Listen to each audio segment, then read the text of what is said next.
mafia suit.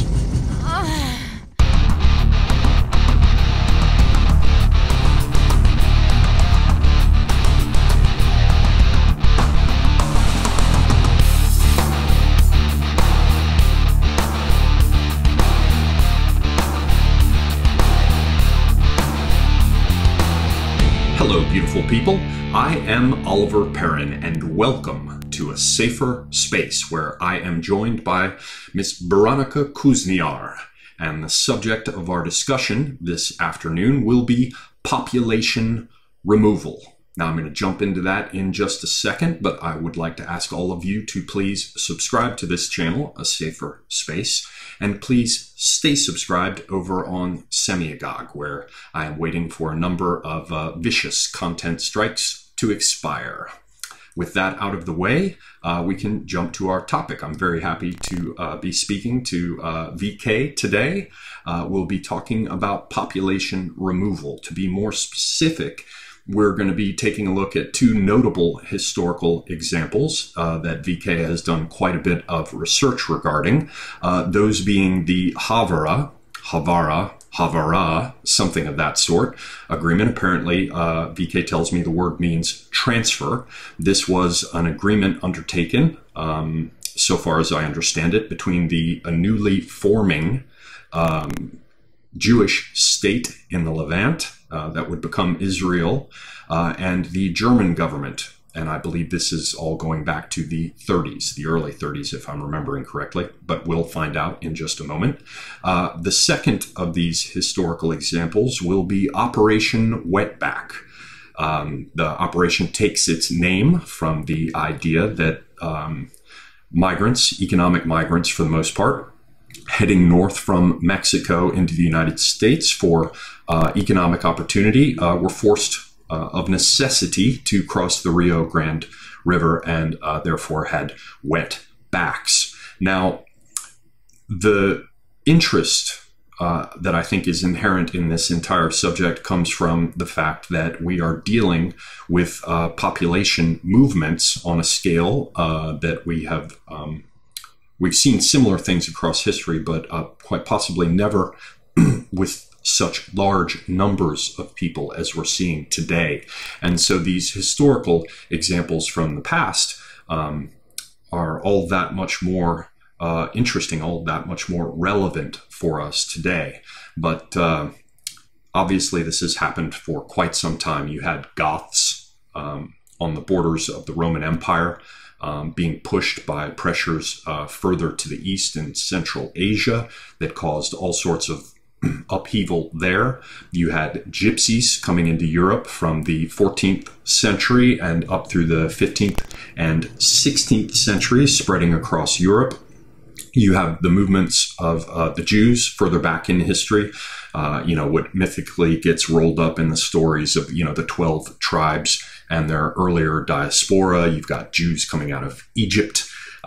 You have things, for example, like the population exchanges between the Ottoman Turks and the Greeks immediately following upon World War II. So despite the fact that people seem to think that all of this that we're going through is new, many people who are not knowledgeable about history, there are plenty of examples to look at in the past. And VK has taken the time to do quite a bit of research regarding Havara and Operation Wetback. So we're going to take a look at this and wind our way down the rabbit hole and see where we come out on the other side. So Veronica, thank you very much for taking the time to speak with me today and to share your thoughts with all our listeners.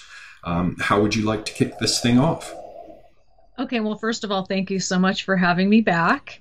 Let's just start with the source material. So the two books we're going to be primarily relying on today are Operation Wetback, the mass deportation of Mexican undocumented workers in 1954 by Juan Ramon Garcia. And the second book we're going to be focusing on is Ingrid Veckert's Jewish Emigration from the Third Reich, as published by Castle Hill Publishers. So those are going to be our primary source material for all of this information. So people need to keep in mind there's obvious biases involved here.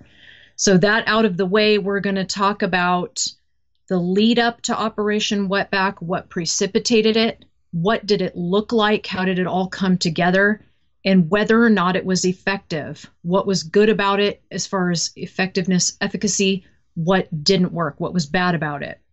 Same thing with the Havara Agreement. We're going to get a tiny bit into another agreement that is virtually unknown called the Ruble-Voltat Agreement, because it goes right along with Havara. And again, we're going to talk about what precipitated it, how did it look in action, and then pros and cons.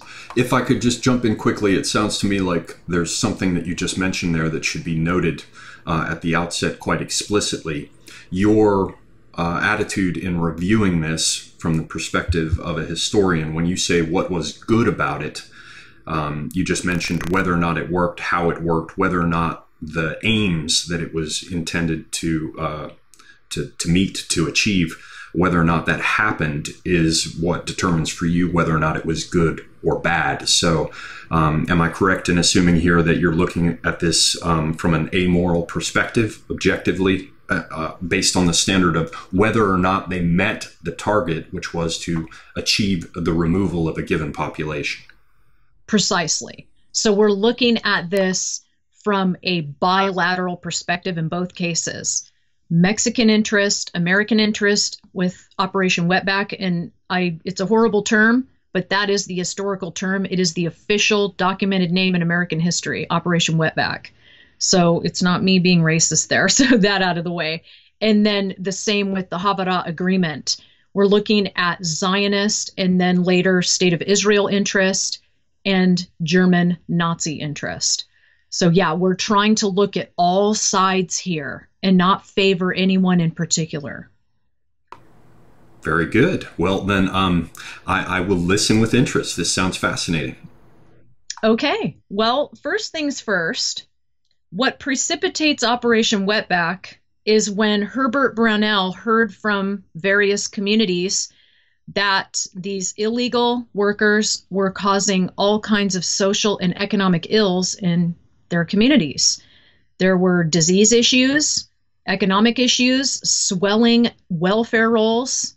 These people were not working in many cases, which is contrary to what you would think. If you're bringing in illegals, why are they unemployed? Because the whole purpose of it is we need these people. They're cheap labor.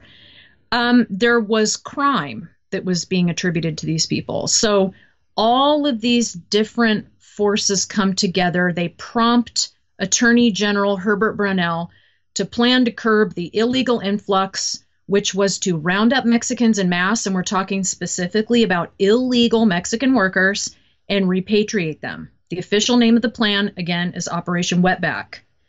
Brownell, during initial planning, approached the Secretary of Defense at the time, Charles Wilson, about possibly using the Army to conduct the mass roundup.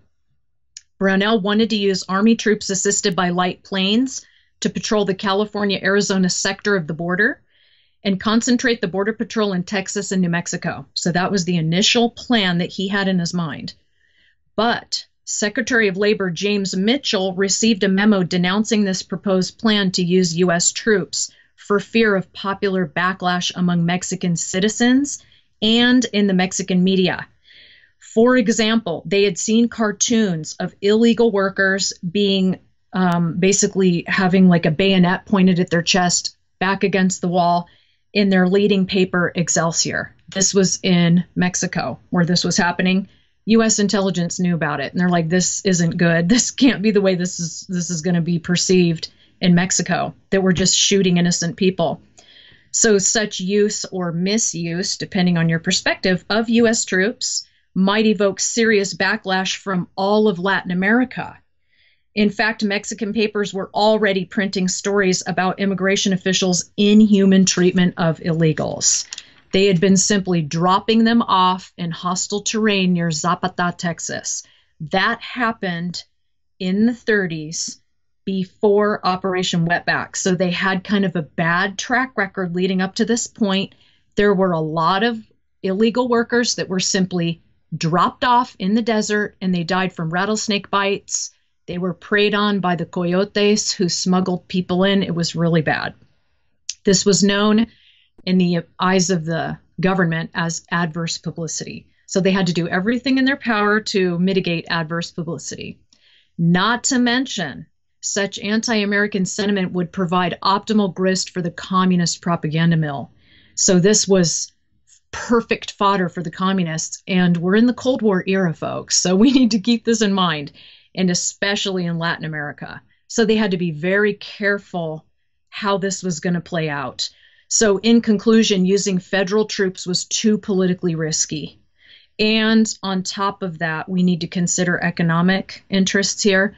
The Eisenhower administration had actually engaged in some cutbacks at the time. So he was looking at it from, I can't be spending all this money to mobilize federal troops for this, for something ultimately so small.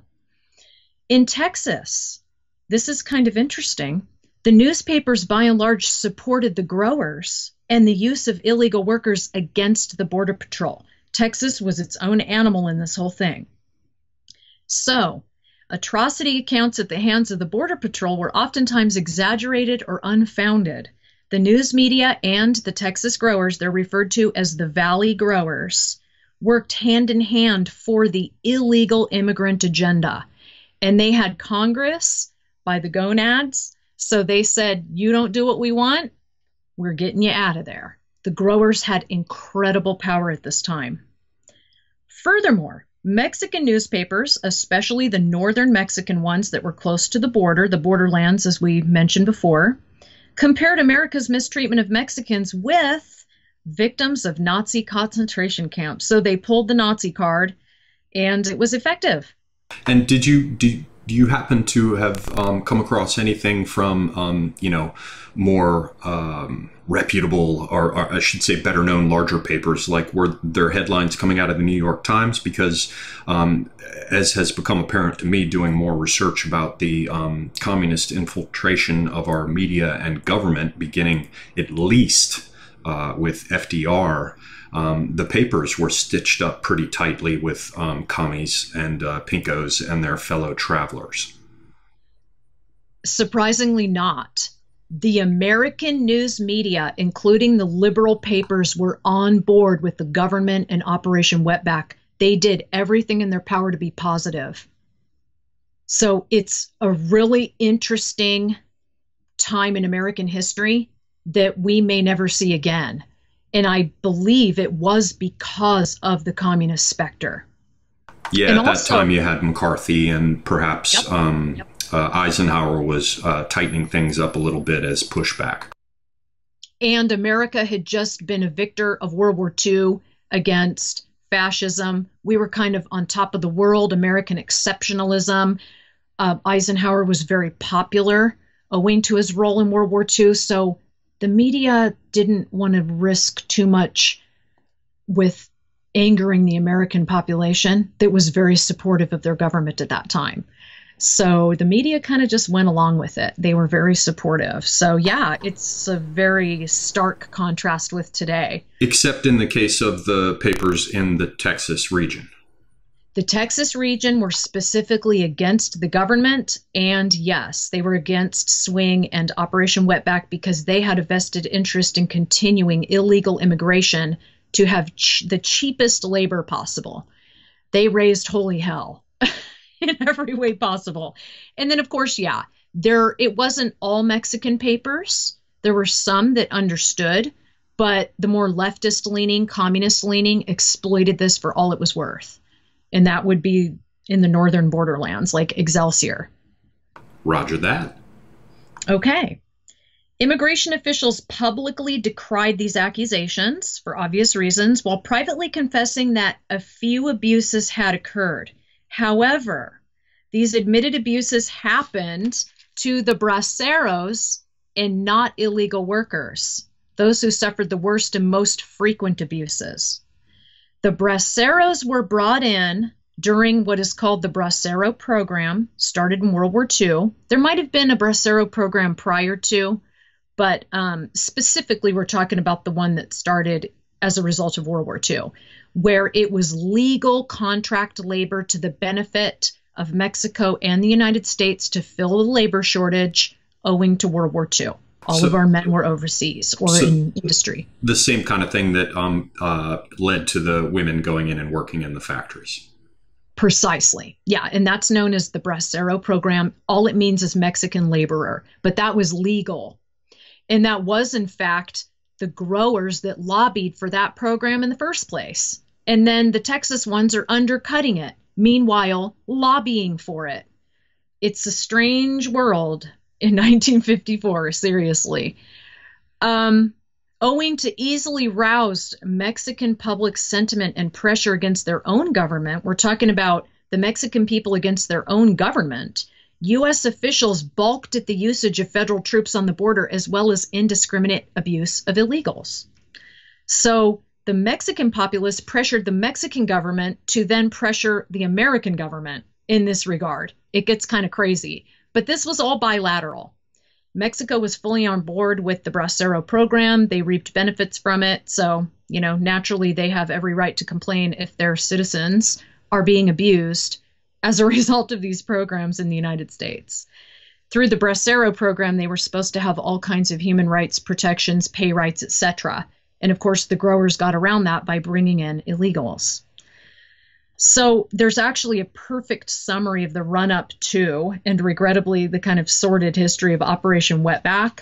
So if you will permit me to do just a little bit of reading from Garcia's book. Please do. This really gets into the details. In 1956, General Joseph Swing, as in swing set, testified that Brownell had asked him in 53 to prepare a plan to send American troops to the Mexican border to stop the illegal invasion of wetbacks. Swing told the investigating committee that he had drawn up the plan, which was called Operation Cloudburst, while he was commander of the 6th Army in California. The plan, according to Swing, would have entailed stationing 4,000 men along the border from east of the Yuma-San Luis area to the Pacific Ocean. Swing said that the plan was dropped after he had told Brownell that it was a perfectly horrible way to handle the situation because any such move would destroy relations with Mexico. After Swing retired from the Army on February 24, 1954, Brownell invited him to come on down and show us how to do it without closing the border. So we can already see that this had a great deal of military influence and involvement. They were using retired generals left and right. Swing took him up on the offer, and he was appointed the Commissioner of Immigration at this time. Brownell had been mulling over how to deal with the quote-unquote wetback situation after his inspection tour. We went over that, for he viewed it as one of the most important problems awaiting resolution. And again, this is because public American opinion was really on fire. They wanted this dealt with, just like we want it dealt with today. But now, I'm so sorry to cut in, but no problem. Was there any specific occurrence? Were there any high profile killings, or was there anything that you're aware of that kicked off this response on the part of the public, this public attitude?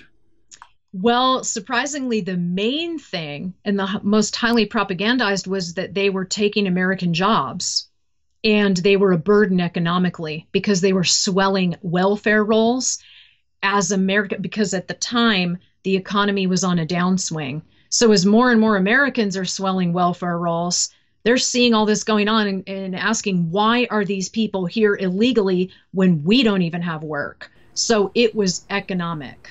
Very good. Yeah, economic precipitated this big time.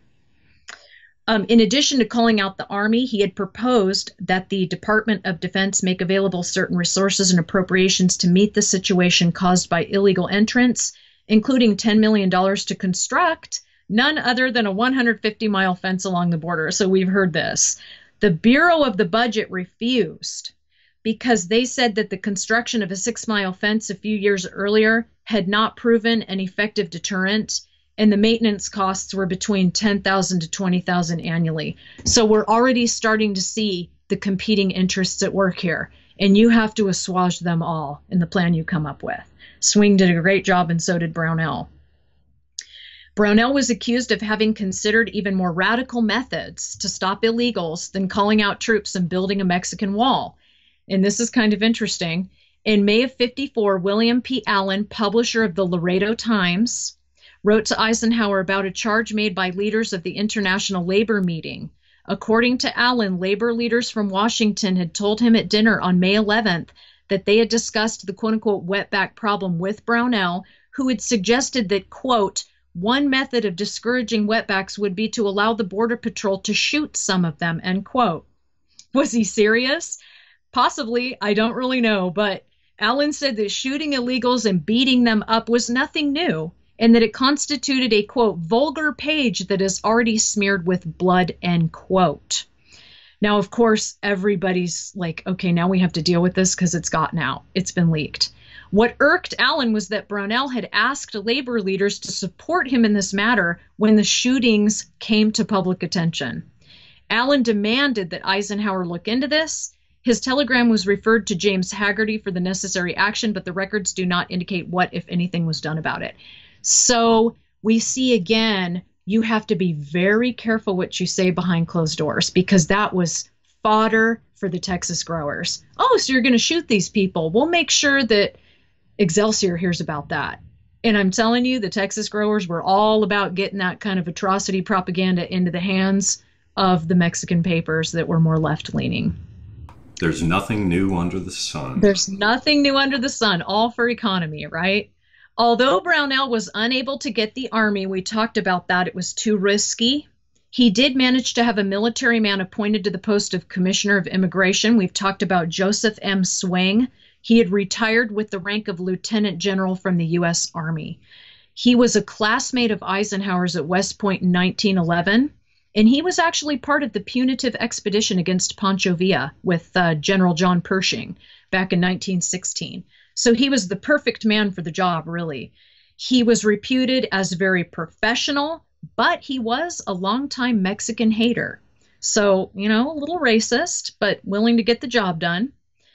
But this kind of didn't augur well for Mexicans in the United States. They kind of raised their brows and went, this is the guy you're putting in charge? He's a notorious Mexican hater? Okay, let's see how this goes. Remarkably, he did a very professional job, and there were very few abuses. So Swing, being military, he brought a completely military approach to this whole thing. Harlan Carter described him as a tough boss for whom he had a great deal of respect.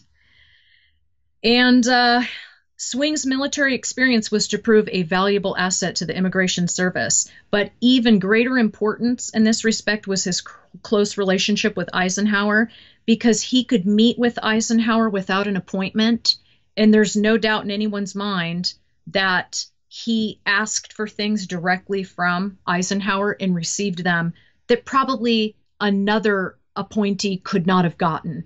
So it is about who you know. And this is the same when it comes to Havara. And it includes the Zionist side, the German side, and yeah, again, with Operation Wetback, it's about who you know. That is very important to this day, even though we're supposed to have all these checks and balances. That's not the way it works in real life. So after taking office in May of '54, Swing began to formulate the plans for an all-out offensive against the illegals. We're seeing lots of military terms here.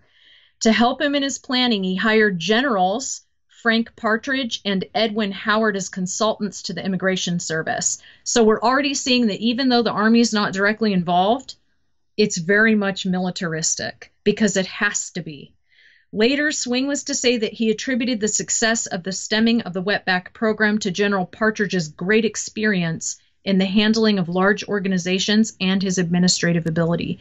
So again, you've got to get the right people in there.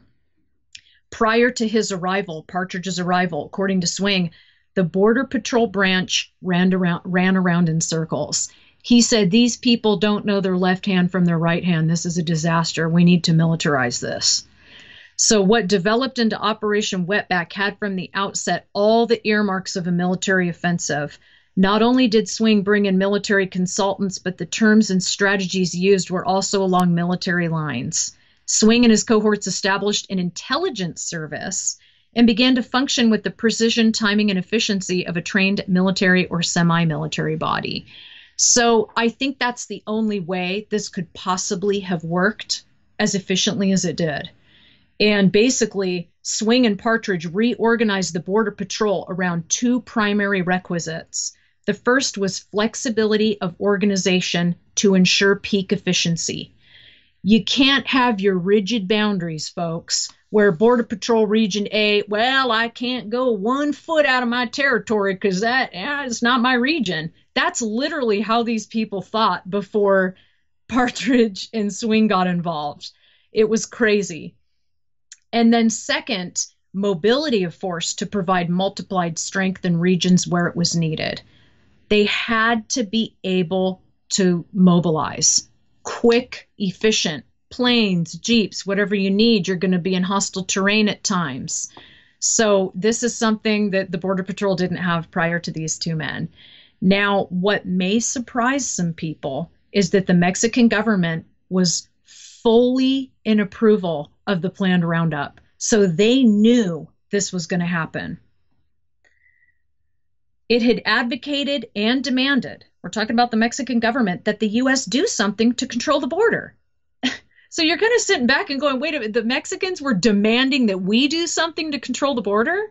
This is the part of the story you don't hear.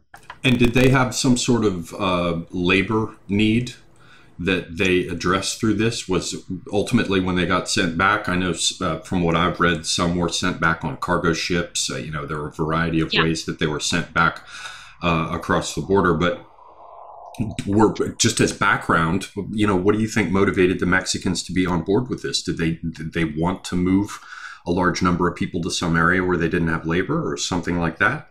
They did actually have some labor shortages during some of the picking season. Yeah, definitely. So they did need them back temporarily. And of course, they had the Bracero program guaranteed, so they could always have these people immediately sent back out to the United States legally through the Bracero program if the population, the overpopulation situation started happening again, or, if they were having layoffs again. But yes, they actually had some local disparate labor shortages. But at the same time, what precipitated a lot of this whole illegal influx into the United States was that Mexico's population was exploding. They couldn't handle their people. So it was more local need. It was more on a local basis, like over in this area here that's really kind of blighted and underpopulated, we need labor now. So yes, that definitely played a role. Got it. They could basically have their cake and eat it too, since the Bracero program was always there for them to pump them back up legally. Precisely. Yeah, exactly. So while Mexico would have preferred that the action be in the form of penalty legislation against employers, but that didn't fly in our Congress, they were both shot down, the two Senate bills, it nonetheless viewed the operation as a positive step in the right direction.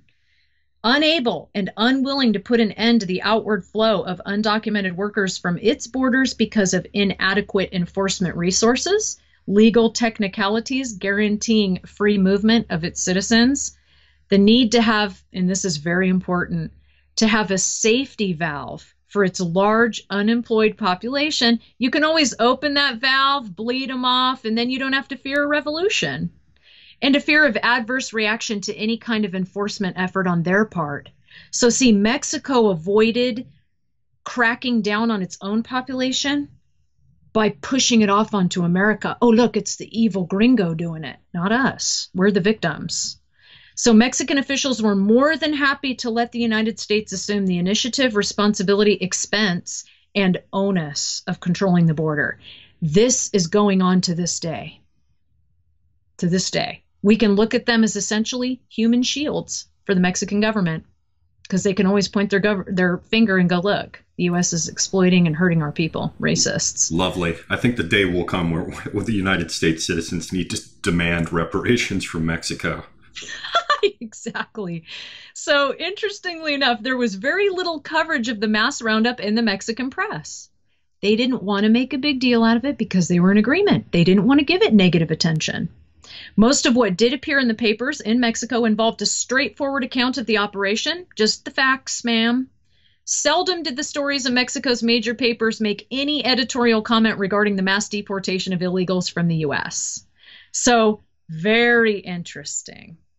Now, the lack of intense coverage in Mexico's official press was probably due to their desire not to stir up adverse public reaction to what Mexicans might have deemed as just one more instance of strong-arm tactics against them by the Colossus of the North. So it's all about perception here. Furthermore, Mexico did see some benefits deriving from the operation. First, it provided Mexican officials with a temporary solution to its dilemma over the plight of undocumented workers in the U.S. Let the Americans take care of it. We don't have to do a thing. We just have to train them in, bring them by train to the interior. No big deal. Mexico was largely unable to protect these people from abuse, exploitation, and discrimination, which was happening on a daily basis in the valley. The Texans were very abusive towards these people, and they were living in absolute squalor as far as the housing that was provided. It was really bad. Injuries were not taken care of by the growers, but pushed off onto the taxpayers. So these are all things to keep in mind about these Texas growers. And the Mexican government had been subject to much criticism from different segments over this. So you're going to send your citizens out and you're just going to let them be completely abused and take advantage of. This is inexcusable.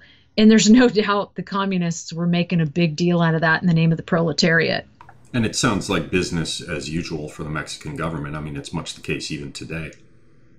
Precisely. Yep. And then, of course, we talked about this one. The mass deportations provided Mexico with an opportunity to have many of its citizens returned to the fold. So, yes, they needed them. There were areas that were lacking enough workers in Mexico at that time. And then they also, it's actually an erroneous belief on the part of the Mexican government that this influx of illegals back to Mexico would bring in lots of money because they were making bank in America. Not the case. Most of the money these people made, which was from $7 to $24 per week, never left the country, never left America. This actually undercuts people that say that a whole bunch of our money goes out to Mexico.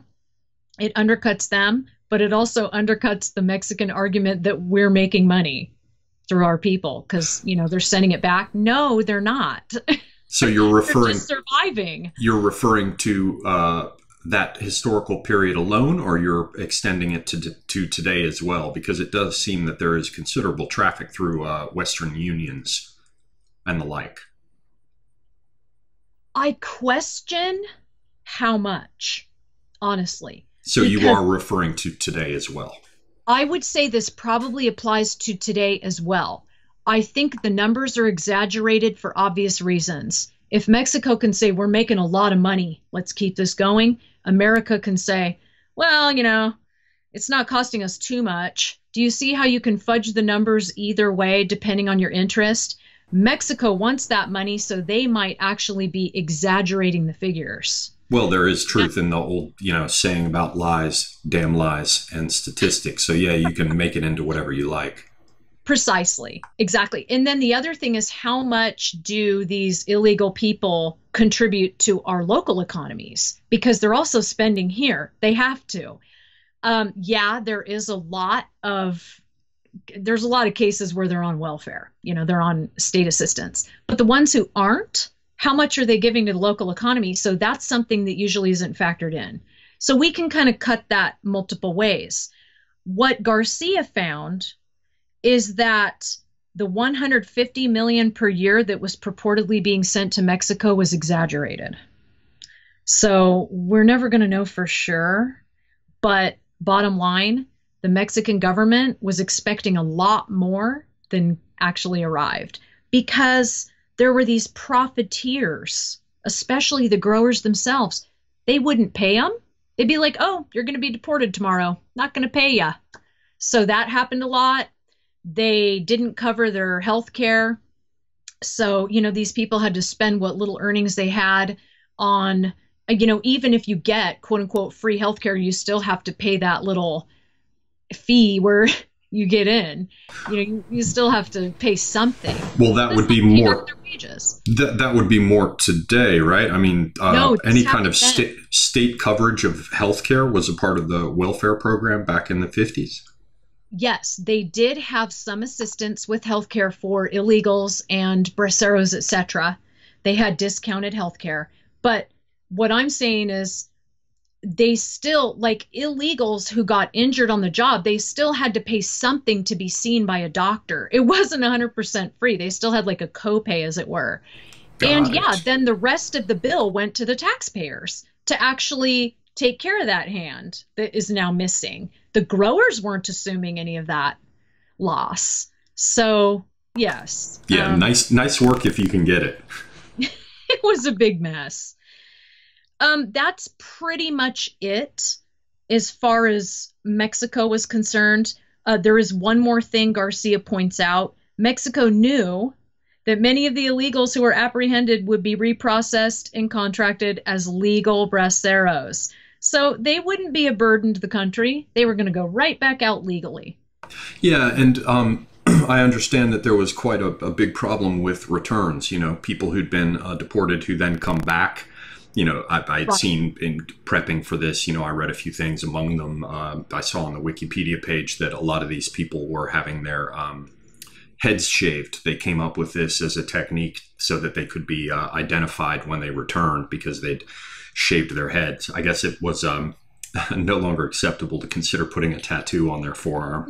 Um, but Precisely. yeah, it seems that there was quite a bit of trouble. I've seen the number as much as 20% in terms of official figures for people who just simply came right back across the border. And in some of the old footage of the wetback stuff, it's very interesting to watch. I would recommend that our viewers or listeners who are interested in this go take a look at some of the old reels that you can find on YouTube, newsreels and things associated with Operation Wetback, because much as you see with news crews there on the Rio Grande down in the valley, McAllen and other places in South Texas, they show footage of people who are, coyotes who are on the edge of the river, and they're calling people on cell phones to give folks the all clear, and they just, paddle their boat across.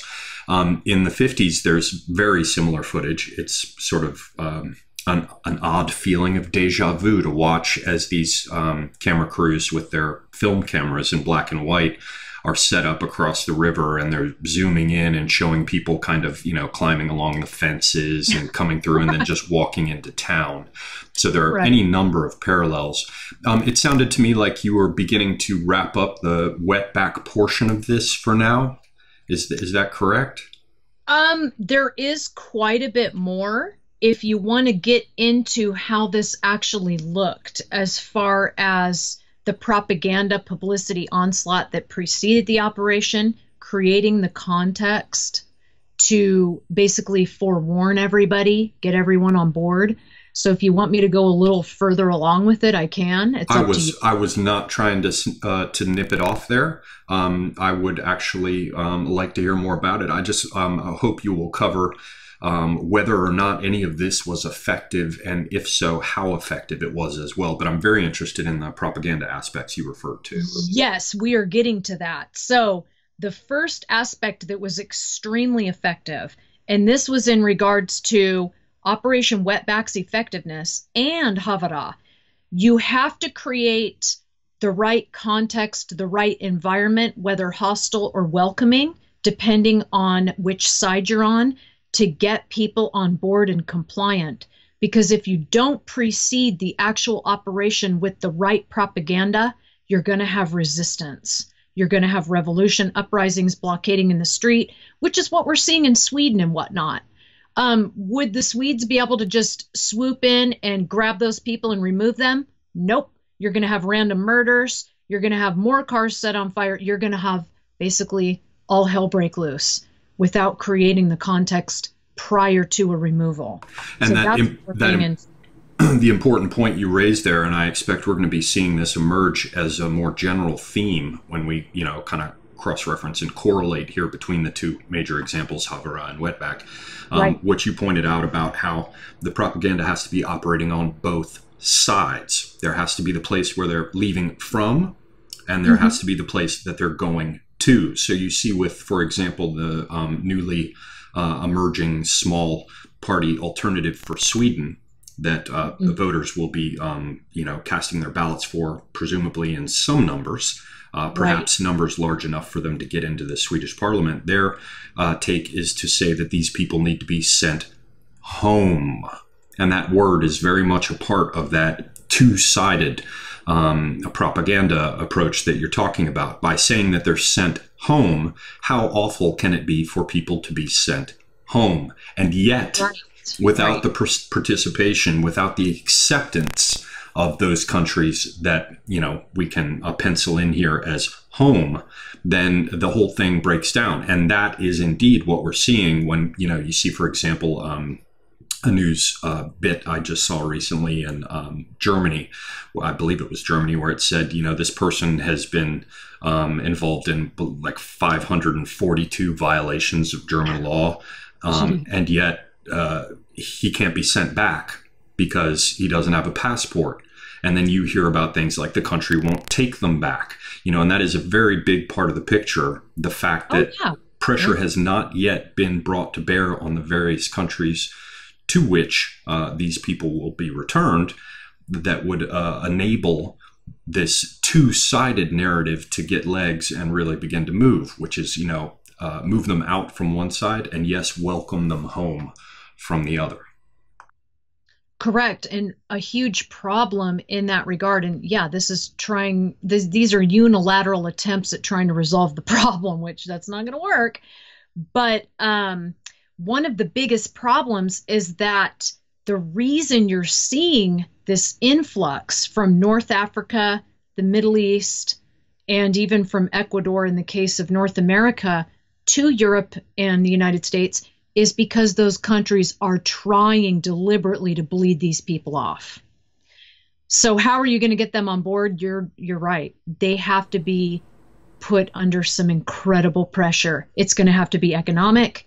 It's going to have to be political, and it's going to have to be vicious, strong arm, serious, or they're not going to comply.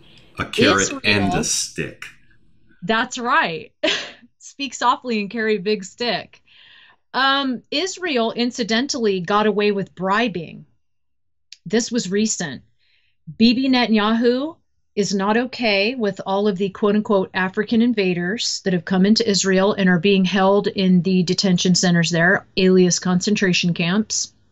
And so because he wasn't getting the complicity from the homes of these various people, he said, okay, I'm going to approach an African country that doesn't care, and I'm going to offer so many thousands of Israeli shekels or whatever currency they have there in order for them to take these people. And so he found, I don't remember what African country it was, but he found one of them that took oodles of them. They were willing to take thousands and thousands for the payoff. They don't care about the fate of those folks, and neither does Mr. Netanyahu. Many of them could very well, the way many African countries handle their internal affairs, as it were, they can just bulldoze a big ditch and show me the money. That's right. So bribery can work as a unilateral solution because it worked for Israel. So if anyone wants to look into that, I'm sure you can easily find it. I do have it on the vilkmotzi.com website as well. So getting back to the Operation Wetback, so we're going to talk about the propaganda publicity onslaught that preceded the actual operation. Now, in this case, they had to be a little bit careful to create a hostile environment and context, but without being vicious and racist. So it was a careful hostile, like you can't be illegal and be here, period. But we're going to give you some outs. We're going to give you some options. It's not all dark at the end of this tunnel. So that was to encourage voluntary self-deportation. We use voluntary in quotes because is it really voluntary? Well, no. But they could leave before the actual operation and not be physically restrained, apprehended, and held in a concentration camp. So this was very important to swing. I want to give everyone ample opportunity to self-deport before it happens. So this aspect of the operation was extremely effective. Thousands and thousands. In fact, the INS thinks that about 100,000 self-deported. That's the figure they gave overall during the whole thing. So, of course, you need the media and everybody on board with this. You can't have a screeching left-wing media that's against you every step of the way. The publicity was widespread and maximum promotion was given to the task force. That was the little force that was going to be deployed in each given vicinity of the bigger operation of Swing at the local and national levels. So they had local media firestorm, national media firestorm. We're going to get everyone on board. So this is the entire American public looking at you, California and Arizona. Where do you stand? Do you see how this was very intelligent use of propaganda preceding this operation? No one was caught off guard. Everybody knew what was coming. The illegals knew. The growers knew. Everybody knew. You just have to clear the way before you press play. Exactly. It's kind of like dropping leaflets before a mass bombing. You're giving the forewarning, but this was much nicer. Yeah, much more time. Much nicer than how it worked out in Dresden. Yeah. Exactly. So Carter was put in charge of overseeing the operation in the field. Now, this is kind of what it would actually look like if we had something like this happen. And it is important to know exactly how this transpires IRL in real life and not just looking at it from way above, which is how most people look at these things. He proposed and received extra personnel from the Canadian border and from the districts of El Paso, Texas, and Florida to maintain his backup strength along the travel route, the routes, and the places of employment. And that was important. They only could deploy to certain areas. So, of course, you go with the most self-evident, the travel routes the illegals use and where they would be employed. Mostly farms. You know, everybody knew. Other areas were left temporarily understaffed for this concentration of force, but Carter believed it was worth the risk. So yes, when you leave one part of the border open and exposed, which is what happened, but they kept very quiet, they did not let that get out, you could have infiltration there because everybody's going to go, yeah, over here, guys, this sector, go in through Florida. They have no personnel there. You have to keep that quiet. You can't have a left-wing media screaming about that kind of a situation and be, come on in this way, guys. Because, I mean, honestly, that's what our media would do nowadays. So, again, this is very important that you are tight-lipped about certain things and smart about it. Yeah, and it seems to underscore the overall sort of military parallel here, which is, you know, the basic idea that is certainly nothing new to people who are interested in these sorts of things. Simply because invasion is invasion. Now, I'm not going into the whole thing of whether or not this can be called an invasion. I happen to believe that circumstances that we're dealing with in the West, more broadly speaking, you know, including, of course, places like Australia, I'm only using the term generally, but this situation does seem to be like an invasion. And in any case, however you feel about it, mass movements of people can quite clearly be construed or understood in this way, and responding to an invasion, whether or not it is a hot war or a program of deportation like we're talking about, is ultimately a military affair. Hence, you know, what you're talking about, how you can't let quote unquote the enemy know, whether that's the leftist press or a proper military foe, that you've left a whole area of the front unguarded. And that raises, I want to go off into it. I'm going to let you get back to the direction you were headed. But it does occur to me that this might explain the importance of ICE and the approach, because what ICE is doing it across the country and doing it every day, but in smaller numbers. As I recall, with Wetback, the focus was on the Texas, California, these areas down on the border. But there were people though who went farther afield, weren't there, to places like Chicago and the rest? I'm not sure if Garcia gets into that, but yes, that's correct. They did have to go further north in some cases during the raids. So, because there was a lot of illegal employment in industry, that was much more difficult to accomplish because a lot of times employers would be like, they're coming, hide the illegals or don't come into work today. That did happen. Another thing that we've seen quite a bit of today. Anyway, I'll just stick a pin in that idea because I think that many of the issues that you're talking about, the need to mobilize these forces, the fact that it often weakens other areas, the hysterical responses of a reactionary press, these kinds of things seem to be the sort of thing you can step around if you have a force like ICE, which of course wasn't available back at the time of Wetback, and right. A group of people therefore capable of picking up far fewer, but doing it every day. And that deals with the issues that come with the media coverage as well, because you arrive at a point of saturation where you're like, everybody's seen headlines about people yowling about how ICE picked someone up, and after a certain period, 2-3 weeks, 2-3 months, a year of seeing these headlines, you develop a mental and emotional callus in terms of your knee-jerk response. But I'm sorry, I just wanted to put a little highlight on that dimension because it seems to be interesting. No, absolutely. Absolutely. So the operation centered in what is known as the McAllen sector, and that was San Antonio district and the Los Angeles district, where the concentration of illegals was seen as the greatest. These are the places with the greatest problems, and where the favorable propaganda public opinion effects of a successful operation would be most pronounced. So part of this had to do with assuaging the American public.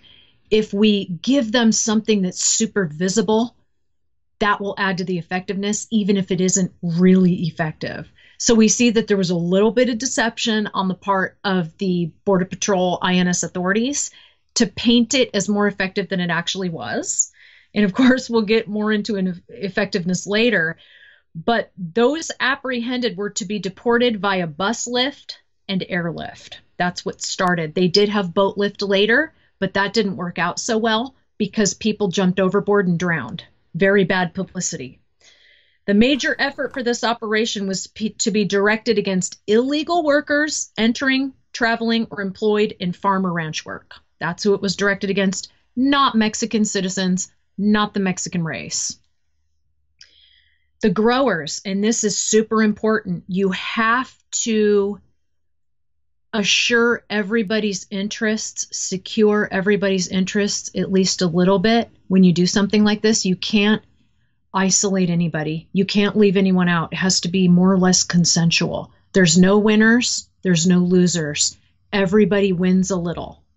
And that's what's very important about this. So the growers were reassured that no unnecessary hardships on them would be exacted or enacted, and that a steady supply of workers would be available for those who applied for it. Bracero. They had it right there ready to go. Employers and employees were warned well in advance. We've talked about this, of the actual operation during the publicity onslaught, so that no one would be surprised or unprepared in case of a sudden illegal labor shortage, and that they would have, the illegals themselves would have time to get a little bit of money saved. So they knew what was coming. On June 9th, 1954, Herbert Brownell announced this special program, quote unquote, to apprehend and deport illegal aliens from areas along the southern border beginning on June 17th. Its initial movement was to begin in California and Arizona.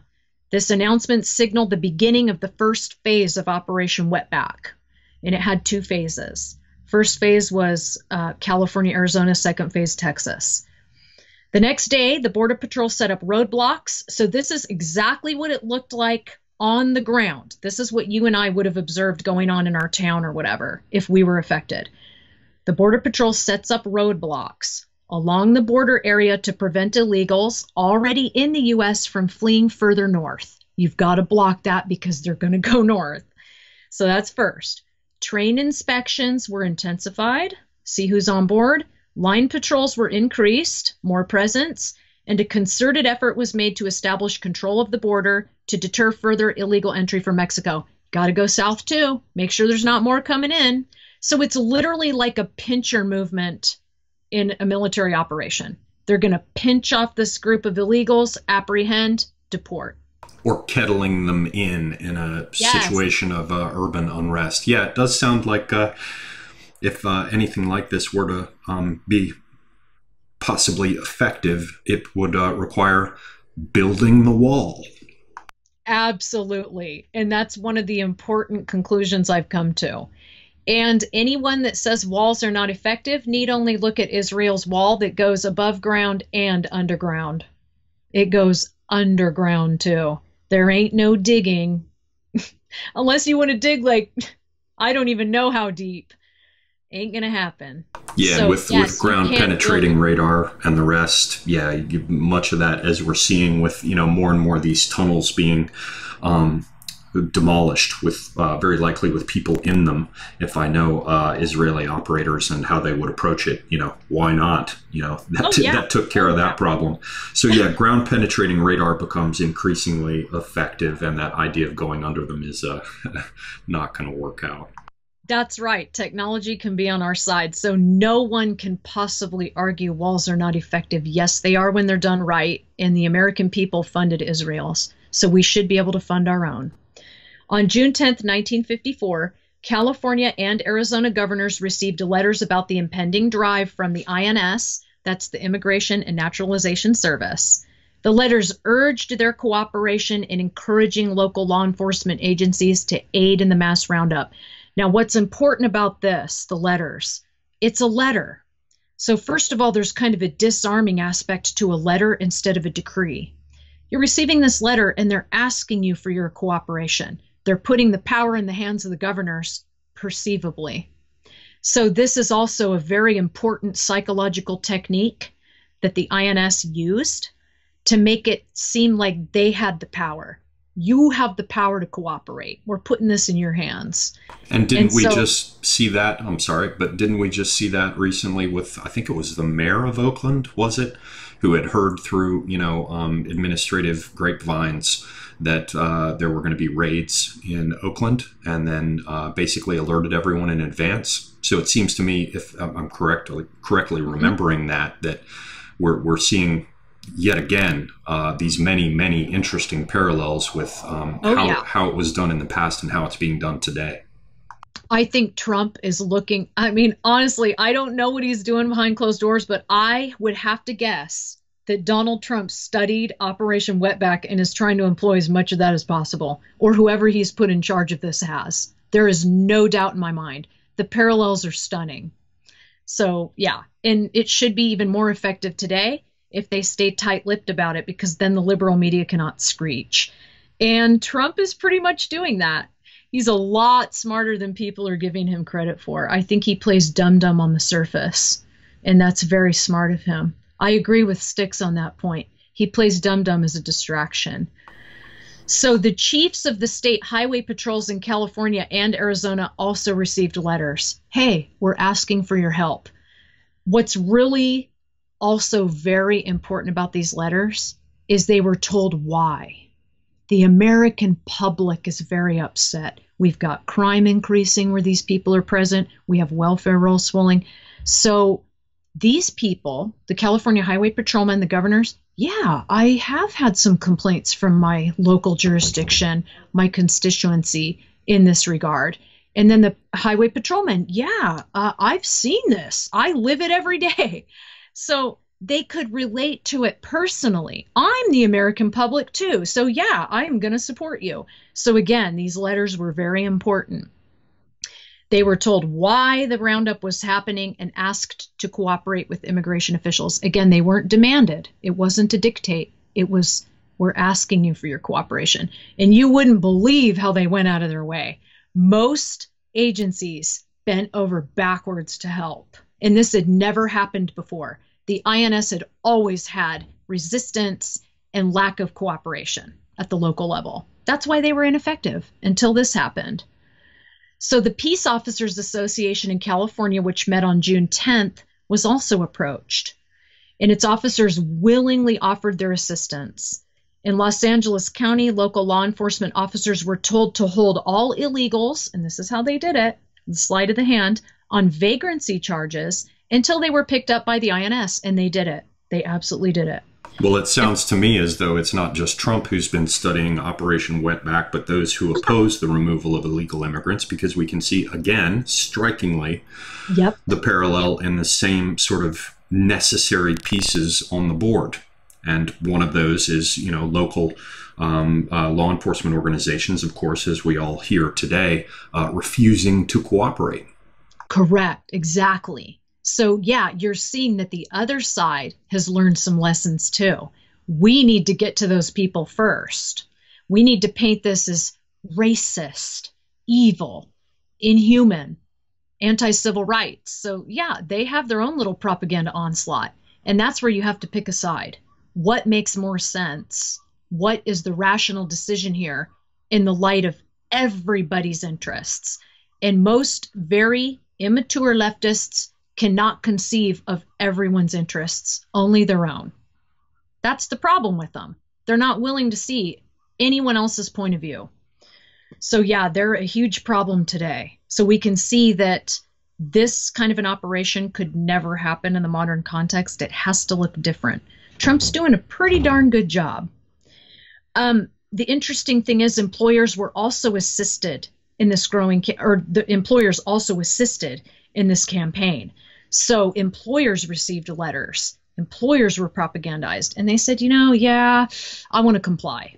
I don't want to be hated by the American public and boycotted. So I'm going to go along too.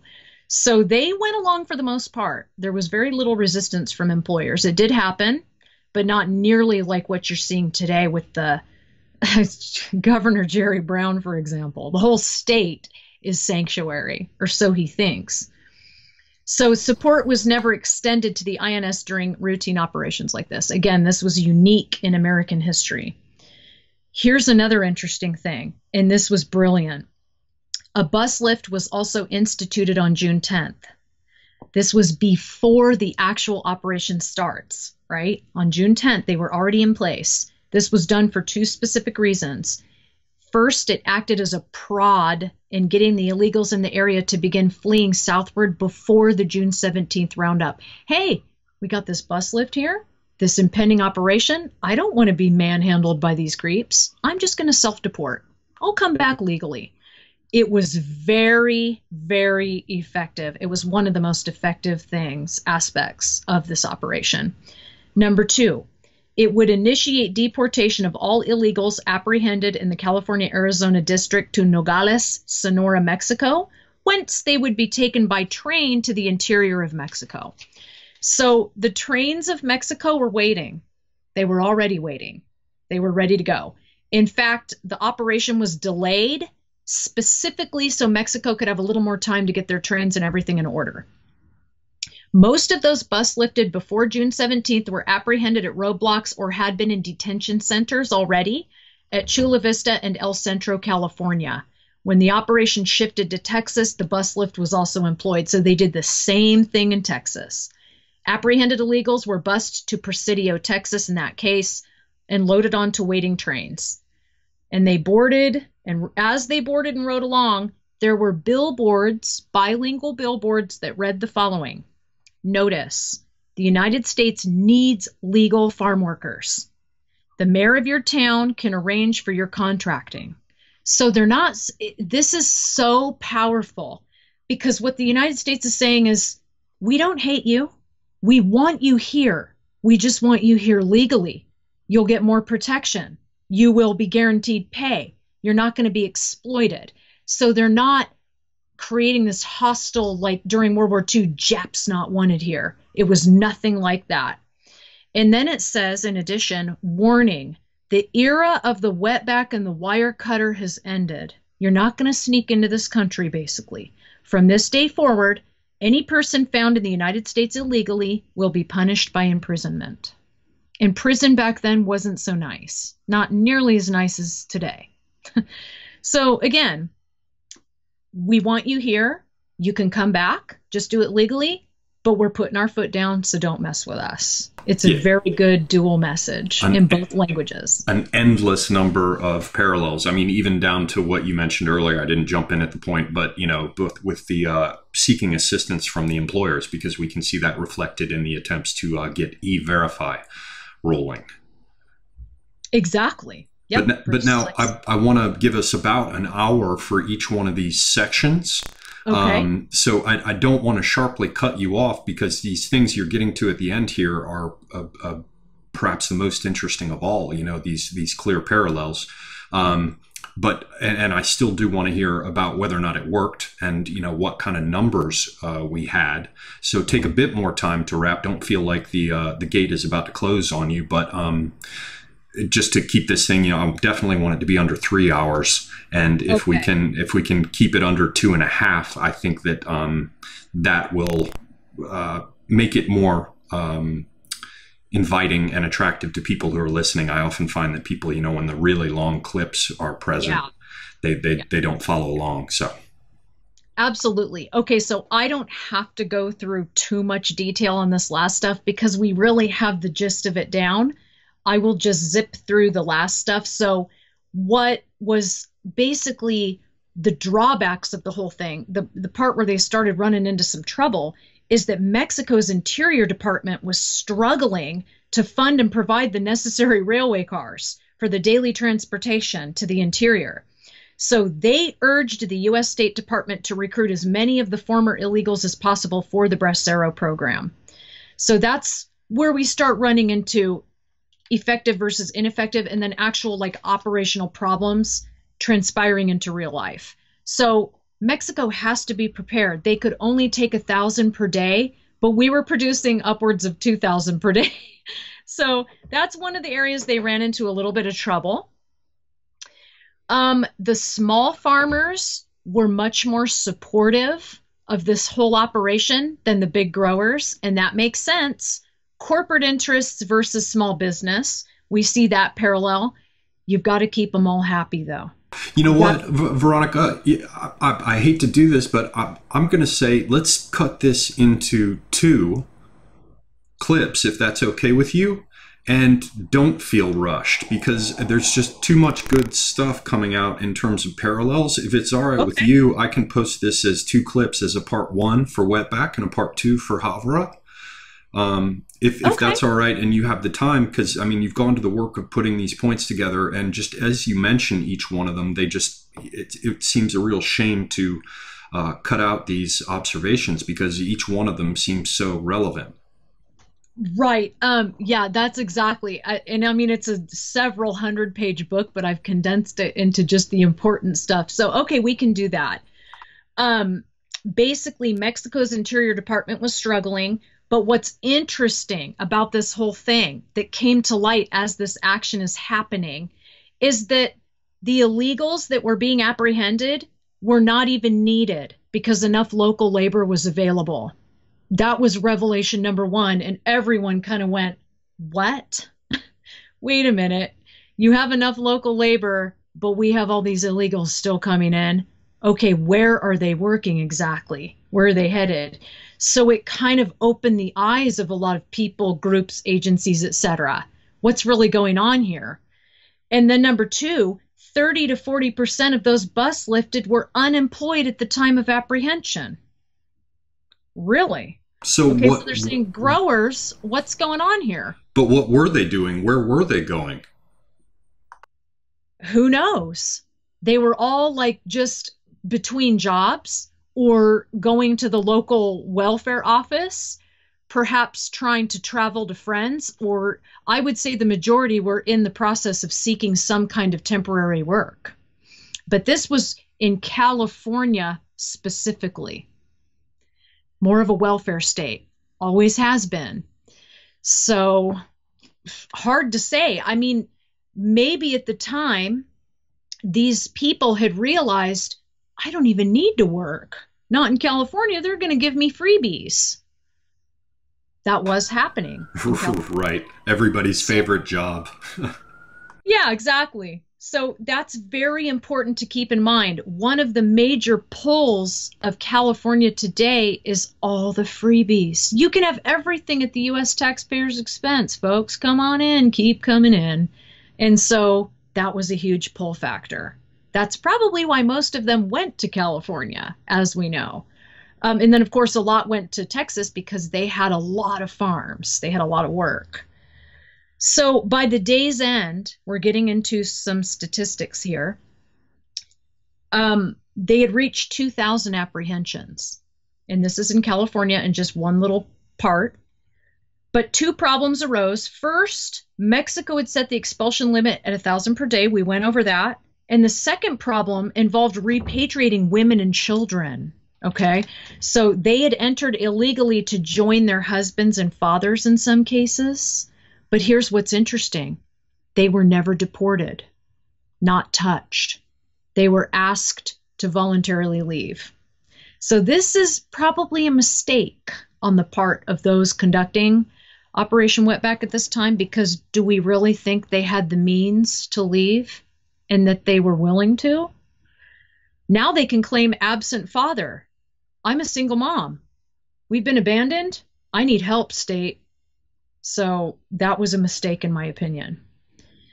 The growers increasingly complied, and they, in fact, reported illegals working for them. And again, this is in California and Arizona specifically.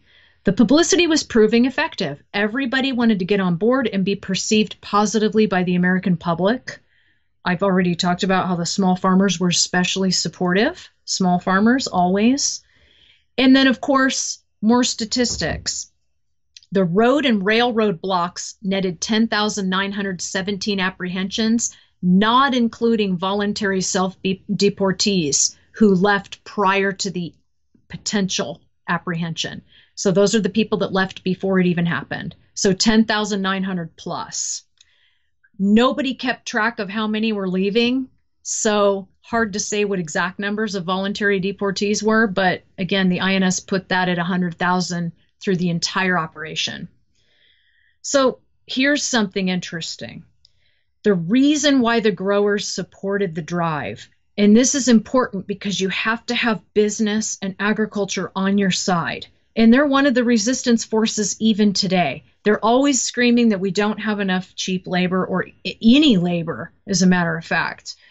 So they did not want to alienate the public owing to continued use of illegal workers. And this would especially be like the Mexican public in America today. They're a much bigger presence than they were back then. They don't like seeing their people exploited this way. It's a human rights issue at this point. So the growers have to be careful. So, and then the fact that so many were unemployed. Well, the American public is seeing, okay, these growers are not only exploiting these people and treating them like garbage, but they're unemployed and we're paying for them. So we've got a problem, growers. They had to maintain their quote unquote honest dirt farmer image that they had worked very hard to create and etch into the public mind. So this all factors into the growers' support of Operation Wetback.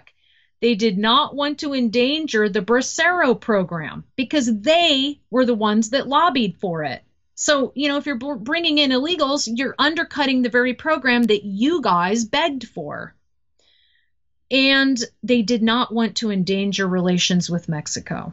You have to kind of care about another country in some respect, even if it's superficial. So, and then as we've learned, the Bracero program was mutually beneficial to both countries. Furthermore, the growers outside the Southwest saw the use of illegals as unfair competition. Okay, so they said, we're employing domestic migrants. We're doing it the right way. We're abiding by Bracero. These guys over here aren't. This is BS. Congress, you know, Big Brother. As well, the growers were assured by the INS and the Labor Department that they would be allowed to keep their specials once they were legalized. These were skilled and semi-skilled illegals. So the Texas grower goes, I trained Jose to work the backhoe, and this, I can't afford to lose this guy. So what do?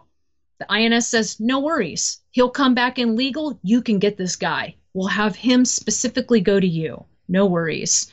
In the end, the growers knew that this was a stopgap measure. This is the final thing. And that Brownell's legislative efforts to enact penalty legislation against them would be thwarted. They didn't have to worry about a thing. The growers said, let's just go along with this. It's temporary. It's not going to be successful. These illegals are going to come back in. We're going to be fine. We've got Congress by the nads. No problem. We're just going to shoot down that legislation that's aimed at fining us and putting us in jail for employing these people. Problem solved. Just a little temporary setback. So you can see how the growers, they really worked this thing from their angle. In Texas, these are the beauties. The growers of the lower Rio Grande Valley bitterly opposed the drive and openly called for the use of illegals over braceros. They had no shame. They launched a counteroffensive against Operation Wetback. They bullied and discriminated against Border Patrolmen. They bullied their kids in school. They had like a propaganda onslaught against the Border Patrol. They put no Border Patrol or dogs allowed on their restaurants. I'm not even kidding you. But it ended in a dismal failure. Reason being, the whole national public was watching and they were on board with it. And so was the media, except for Texas. They were the lone hated group here, the lone non-compliant group. So it didn't work. So phase 2 of Operation Wetback starts on June 17th of 54, when the Border Patrol, assisted by local law enforcement, began the sweep of the agricultural regions of California and Arizona. There was a special task force assembled for this operation, which consisted of 750 men. I'm not going to get into the extreme details. I was going to do a little bit of reading from page 188, but it gets into the real nitty-gritty of what the forces looked like. I don't think we need to get into that. Apprehensions in this phase reached approximately 2,000 per day at the beginning. Illegals working in industry were for the first time targeted. So this drive started going after industry, and guess who was all about that? The growers. Oh, okay. So you're not just targeting us, Big Brother. You're also going after industry. Okay, we can live with that. We're not being singled out. And was there any response on the part of industry as distinct from the farmers in terms of their reaction to this? I mean, what appeared in the headlines? Did you have unions responding? Did you have, presumably in favor of it because it threatened the income and power as a block of their union members? Did you have industrial or trade concerns responding? Do you know anything about that? I'm not sure about headlines, but yes, overall, the unions were supportive. Anything that protected American citizens, American workers over the use of illegals was supported. There were not very many headlines about abuses or atrocities at all. There was virtually zero negativity. Anything that was essentially extreme left communist, and they were largely ignored because at the time, again, we're in the Cold War. Nobody's going to listen to communists. So yeah, it was mostly supported by the employers of industry. There were some instances, especially in the hotel and restaurant industries, those two in particular, where the employers were warning the illegals not to come in for a while. So there was resistance mostly among them because they relied so heavily on illegal migrant workers. So restaurant and hotel. But that was about it. Interesting. Again, the same kind of parallels, restaurants and hotels and farmers and growing and picking. Just really, again, nothing, not a damn thing new under the sun. It's like the eternal problem. It just never goes away, right? So from June 17th to July 26th, 1954, the special detail operating out of Los Angeles apprehended 4,403 illegal workers. The numbers were less because it was more difficult to find them. The city's a little tougher. They can hide more. And then, of course, you had the employers that could kind of, don't come into work today. The growers did that too a little bit, but it was harder. They have to have somebody harvesting. Whereas a hotel, it's not so urgent. You can just double up the work and give overtime to, the legal worker. So C.R. Porter, who supervised the Los Angeles roundup, told his superiors that the police agencies within that area had been very cooperative and had rendered assistance far in excess of what could be expected. Cooperation and support at all levels was the key to success during this operation. Now, there's one case in particular, I need to say it because it's so crazy. The Azusa Police Department knew about a theater that showed Mexican films in Los Angeles. They approached the INS, Border Patrol, etc. They said, we will cordon it off. We've already got it all planned. We're going to cordon it off, turn on the lights, and search everyone for identification. Can we do that? I mean, you want to be part of this? And, of course, Porter's like, oh my, that's not going to look good. What if we have a riot? That's going to be adverse publicity, especially if they're at a movie, for heaven's sake, because they knew, the Azusa police knew there would be illegals there, and plenty. But Porter was smart enough to understand that that would have been grist for the mill that was in opposition. And sorry, I missed who's Porter? C.R. Porter, he supervised the Los Angeles roundup. Sorry, that's right. Yeah, so he was the overall supervisor of the whole operation as it was going down in Los Angeles in particular. So he was smart enough to know that's not going to be good for propaganda. That's taken it too far. You have to have men of good discernment doing these things on the ground. You don't have some yahoo in there. So again, the importance of intelligent individuals that have been put into the positions to enact these things is critical to success. There was nothing negative that came out of Los Angeles. Nothing. That could have been a disaster, especially if a riot had broken out. Very smart guy. So Porter pointed out that the industries that usually employed illegals were prime targets for raids. And these included, and we're going to be right back to today, disposal companies, or rubbish disposal companies, foundries, railroads, ceramic companies, brick industries, fertilizer plants, processing plants, meat packing industries, auto painting and body, and garages. So they knew exactly where to go. By word of mouth, local police, employer cooperation. They knew who was employing these people. It wasn't a mystery. Once again, very few women were apprehended. The only women who were apprehended were recent arrivals who were single and working specifically in the garment and kindred industries. Again, I think that was a mistake. So that's just me. It could have been done gently with women, and they could have been done separately, like not held in the same facilities with men, because heaven forbid there should have been a rape in one of the concentration camps. You'd never hear the end of it from the communists. You had hinted at the problem of reentry. Yes, that was a problem. So in order to prevent abuse of non-resident alien border crossing cards, the INS issued new cards with fingerprints on them. Because the other ones, they could just mail it back to Mexico, keep reusing it. And that's exactly what they did. They kept re-entering with an old card. This prevented misuse of these cards, which had often been used over and over for repeated illegal entries into the U.S. The only issue in this regard was that it cost more money because you had to have more personnel to make it happen. So the INS believed it was well worth it, that it would be effective enough to justify. But of course, the funders, the taxpayers, kind of go, well, you need to sell us on this. So would you like to hear more statistics?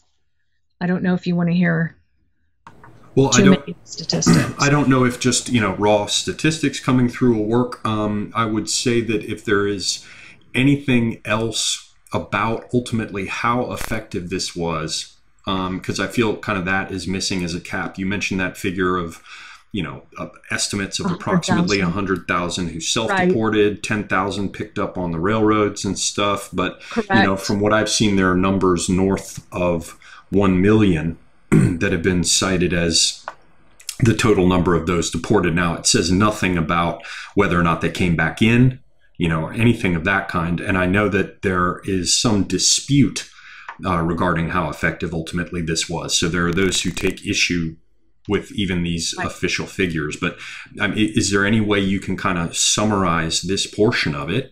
And we can make that part one and move on to Havara, whatever, for part two.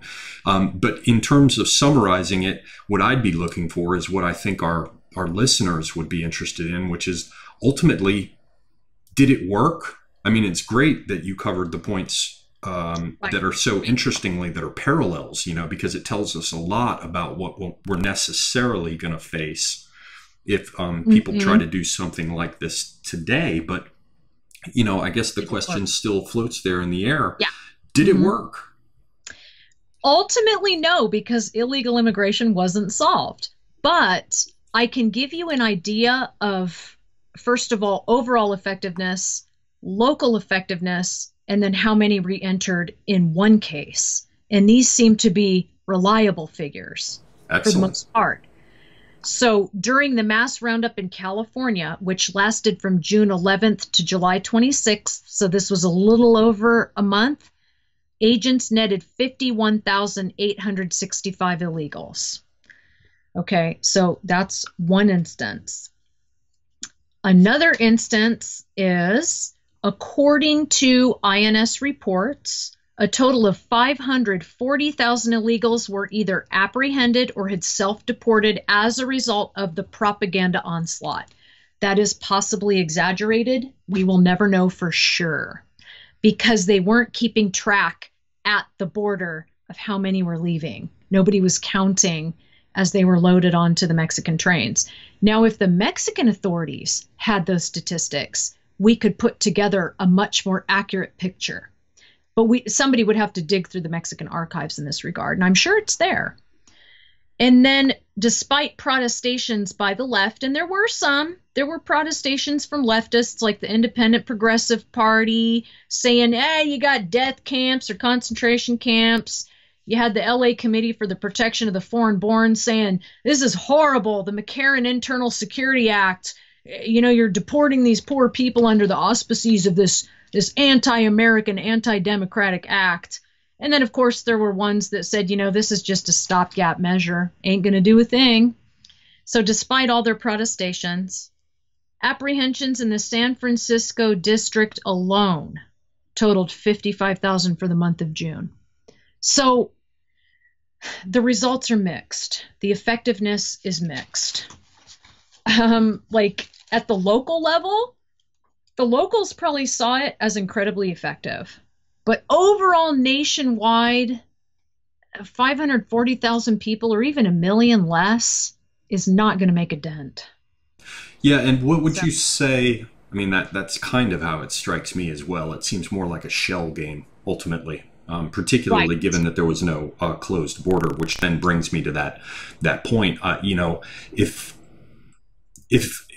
given the lessons that can be extracted from this review of Operation Wetback, I guess my first question is, what could be done today to ensure that any similar program would be more effective? And then the sub-question is, would there be any single thing that could be done that would be likely to ensure that such an undertaking was effective, more so than building the wall, so to speak? I would say there's one case in point that took place during the Texas drive that could apply to today, much more so than in the California-Arizona drive. And this is because we have so much bigger of a leftist presence and leaning toward, just a left leaningness to our government, but also we have a massive Mexican-American lobby. It's huge. Their population has increased lots since this time. So what happened in Texas during this drive, there was one key difference that Joseph Swing, he was opposed by the Valley Growers, as we've gone over. They sought to sabotage the drive at every step. So there was one difference he implemented here that he didn't need to elsewhere. He reached out to the Spanish-speaking organizations instead against Whitey. Okay, growers, you want to play this little game? I'm going to reach out to the Latin Americans here, the Mexicans. So what happened is he approached the American GI Forum and the League of United Latin American Citizens. J.W. Holland, who was the district director in San Antonio for this operation, informed these two groups about the coming drive, why it was necessary, and how the Valley growers intended to sabotage it. So once again, that very careful propaganda that was probably presented to them a little bit differently was very effective. Because guess what happened? Both organizations received Holland positively and offered their full support. Ed Idar was the executive secretary of the GI Forum. This is a Mexican-American citizen. He had earlier co-authored an attack on quote-unquote wetbackism entitled, "What Price, Wetbacks?" He was outraged it was happening because he saw it as a human rights violation and a disgusting exploitation of Mexican citizens, just the Mexican people, on the part of these growers.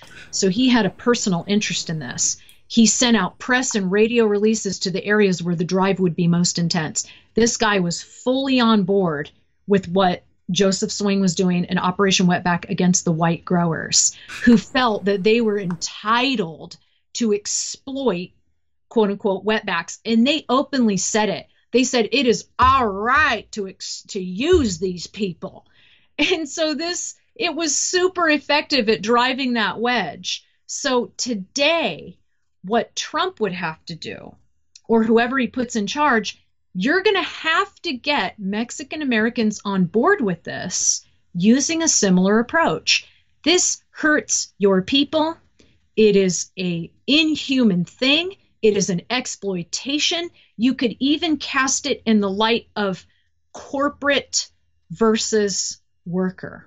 And it occurs to me that there is that corporate versus worker thing that you mentioned is fundamentally a class issue. And this is very interesting, if not ironic to me, because as I see it, and I'm certainly not the first one to have observed this, but it does seem entirely as though what happened is the commies, when they decided to begin to unload their cannons of division and dissent and destruction into the West, they swiftly discovered, when they got around to subverting the United States, that it was much harder to play the game of class divisions because of the social mobility inherent in how things are set up in the United States. I mean, look at a figure like Trump, you know, from, or at least look at it from his father's generation up to what Trump has arrived at, you know, so 2 generations of the same family, and suddenly this guy who comes from an immigrant background, maybe 3 generations, something like that, is now president of the United States and a billionaire. So what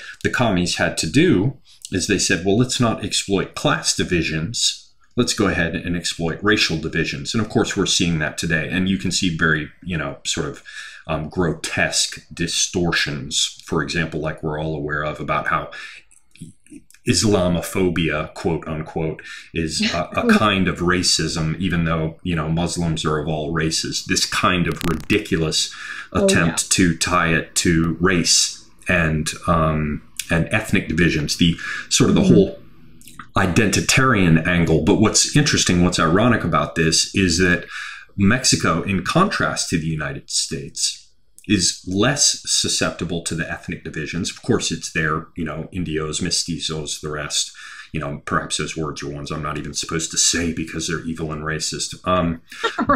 But the fact remains that certainly far more so than in the United States, Mexico remains entirely susceptible to the old-fashioned communist division based on class, because class is very, very much a real thing there. And so what you're talking about there, about going after the corporate interests, you know, like that raid that we had shortly after Trump came into office where the meat packing place was shaken down, you know, so it seems, and this is why I say irony, that there's a huge opportunity there to use that commie weapon against them in terms of painting this whole thing from the propaganda perspective of class divisions to ensure that you can bring a sizable portion of the Mexican public online. And by that, I would also include, by extension, Mexican Americans, though I despise hyphenated American names. I know. But yeah, it does seem that that is an opportunity, and the irony is delicious. So how would you wrap up this whole experience? Any things that are that we might have missed, that have been left out, that you wanted to cover? Ultimate, sort of top level lessons that we can take away from this? Sure. Okay, so first of all, we know that the operation, this reaching out to Ed Edar and the Spanish-speaking community in Texas, was extremely successful because the Valley grower backlash that ensued was unreal. And they came begging for bracero workers after Operation Wetback. So it was successful there, probably more so than even California and Arizona. He who controls the spice controls the universe. We will cut off your flow of cheap labor. That's right. And then I would also say, in regards to the left today, I'm shocked that they can talk out both sides so openly. For example, they say that coming to America is like the right of Mexicans, even if it's illegal. They have every right to be here. No human is illegal. To be exploited and expected to ride a bicycle miles to go to a job while their fat, ugly little butts are playing video games all day, half of them, drinking their little lattes at Starbucks. Absolutely, this has to be pointed out and really exploited by conservatives and the right, period. Because these leftists are trying to paint themselves as the moral, ethical vanguard of minorities, when in fact, these minorities are being ruthlessly exploited by higher powers like corporations, government, etc. We all know this. The left has to know this. How are they reconciling these two things in their head?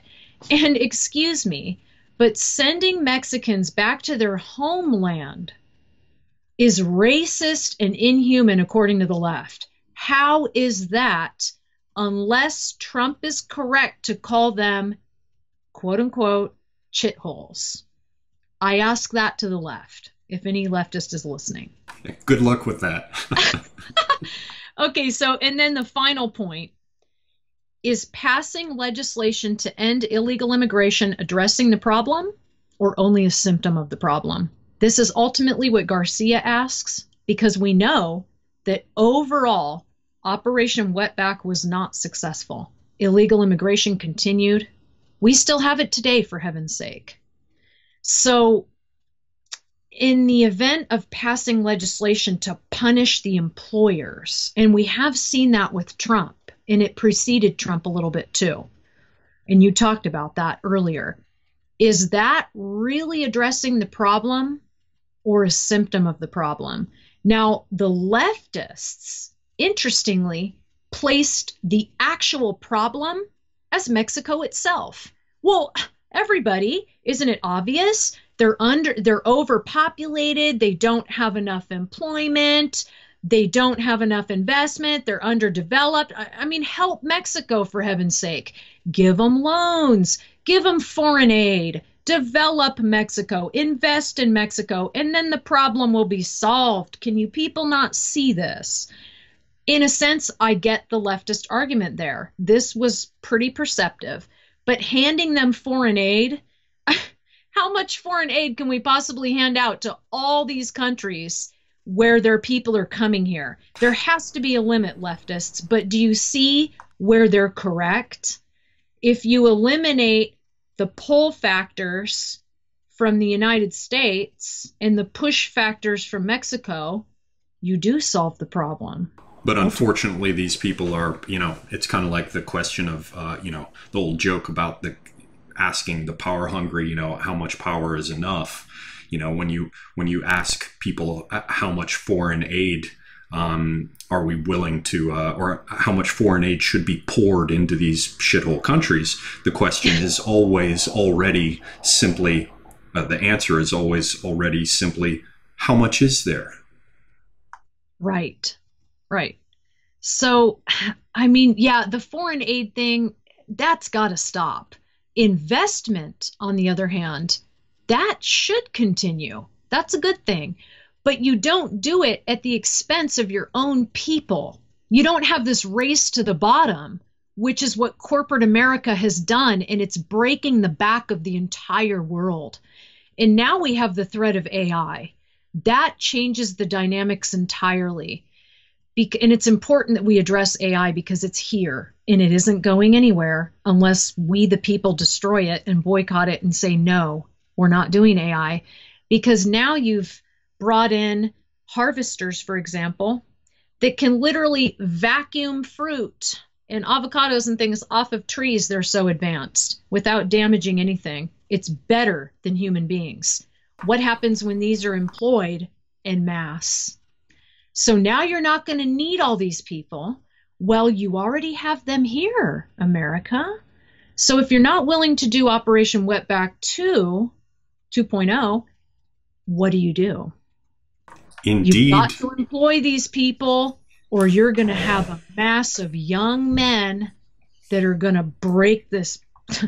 They're going to burn the bitch down, basically. Yeah, and that's what's happening. And Any other way. I have my eloquent. I like it. And I have my own beliefs shared by many on the right that this is ultimately all about commies and socialists attempting to destroy the capitalist system, and certainly to destroy the, I believe, individualist American system, so that they can just say, "I told you so." We need global socialism.